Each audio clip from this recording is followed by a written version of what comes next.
Saan nyo patunayan lahat ng bagay? Doon kayo born again. Kung tunay kang born again, kailangan meron kayong intriga sa puso. Meron kayong intriga sa Word of God. Pag wala kayong intriga sa puso mo, sa Word of God, hindi mo talaga tinanggap si Kristo. Tinanggap mo lang, bukang bibig lang, nominal member ka lang. Ang tunay na born again, nag-depend ka from ignorance. Naintriga ka sa bawat paksa ng Bible. Lalo na yung mahalagang paksa, ito'y tungkol sa kaligtasan. Hindi nyo alam ang turo ng Ede, hindi nyo alam ang turo ng Iye. Ini-ignore nyo sila, barkadahan lang tayo sa church.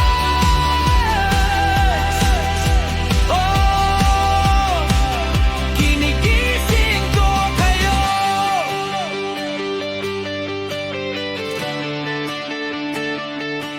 Para kayo maging tunay na born again, kailangan yung salita ng Diyos patotohanan. Life and death na gusto nyong malaman, hindi balewala, okay lang. Hindi masigit pa yan sa automatic nyo, higit pa yan sa hanap buhay nyo. Yan ang tunay na born again. Ang tunay na born again, nag-repent ka from ignorance. Naintriga ka sa bawat paksa ng Bible. Lalo na yung mahalagang paksa, ito'y tungkol sa kaligtasan. Hindi nyo alam ang turo ng Age, hindi nyo alam ang turo ng Eve.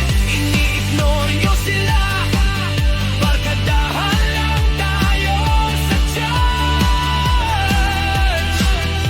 Oh, kinigising ko kayo.